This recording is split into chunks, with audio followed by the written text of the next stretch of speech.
Hello, fellow human beings. My name is RV. I am an aerospace researcher with experience in research and innovation.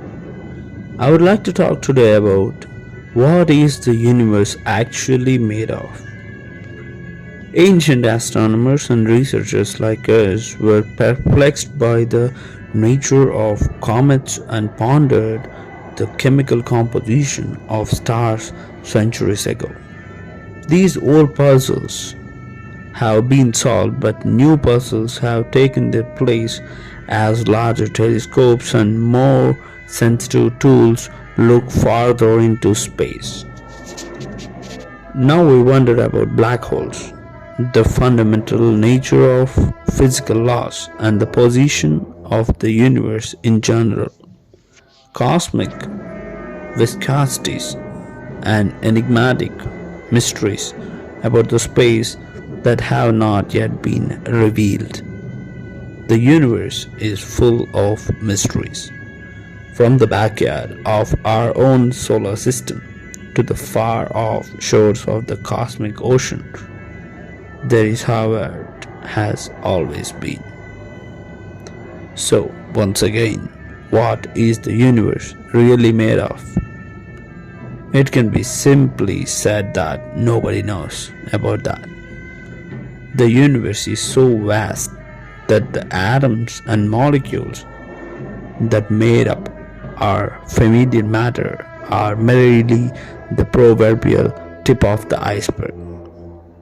The majority of the matter is made up of dark matter, which is composed of unknown particles. A mysterious dark energy fills the empty space, accelerating the expansion of the universe, as if all of that were not enigmatic enough. In addition to being blind to the majority of the iceberg, we also lack understanding of the cloudy ocean in which it is floating. Dark matter manifests itself by affecting gravitation. This can be seen by looking at the rotational velocities of galaxies, how they move within large clusters, and how the gravity of the clusters bends the light from nearby background objects observed during gravitational lensing. All identifications point to the universe having about 30 times as much matter as what can be seen with telescopes.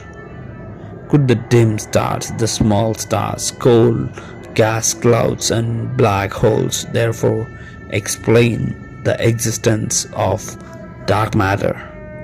Regrettably, no.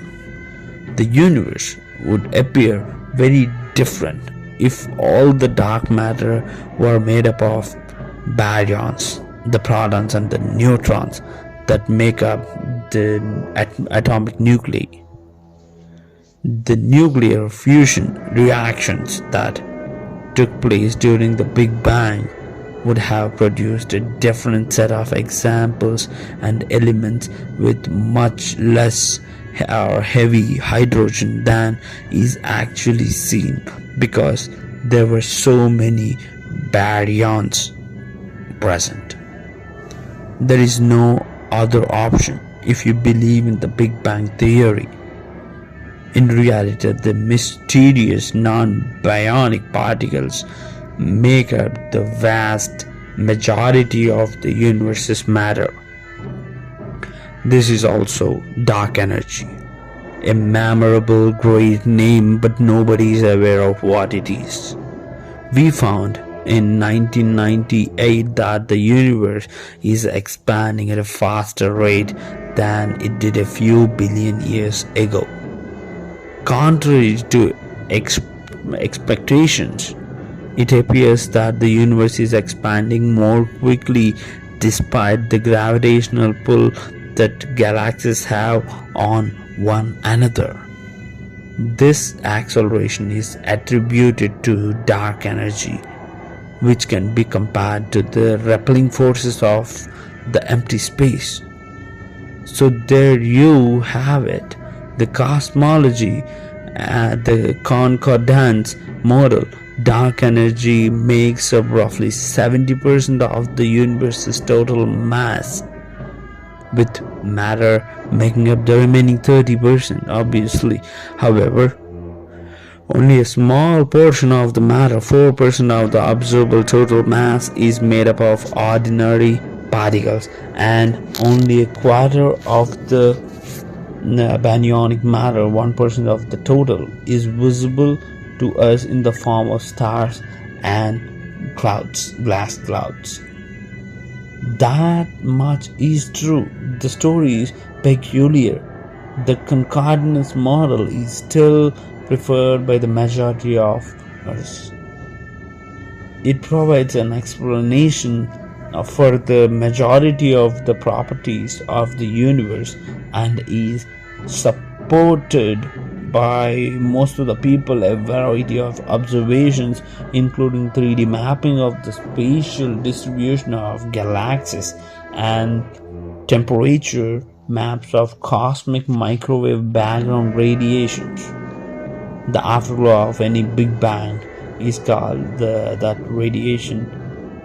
The only issue is that no one is aware of what the puzzle represents, even though all the puzzle pieces seem to fit together perfectly.